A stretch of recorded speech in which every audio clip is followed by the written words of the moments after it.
একটি অবাধ, সুষ্ঠু, নিরপেক্ষ এবং সুন্দর নির্বাচন করতে নির্বাচন কমিশন প্রতিজ্ঞাবদ্ধ, এমন মন্তব্য করেছেন প্রধান নির্বাচন কমিশনার এএমএম নাসির উদ্দিন।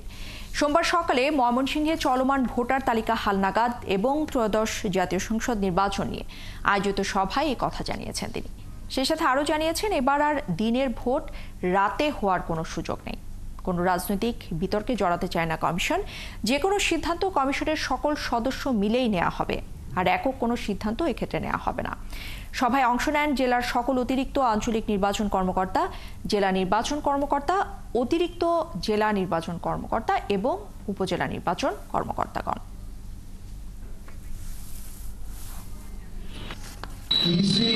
সম্পূর্ণরূপে নিরপেক্ষ প্রতিষ্ঠান এবং নিরপেক্ষ আছে, নিরপেক্ষ থাকবে, সেই নিশ্চয়তা আমি জাতিকে দিব।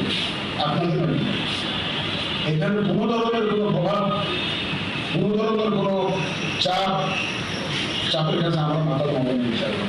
আপনাদের সহযোগিতা নিয়ে এটা আমরা এখন সম্পূর্ণ নিরপেক্ষভাবে আমরা কাজ করছি এবং ভোট করে যাবো ইনশাআল্লাহ।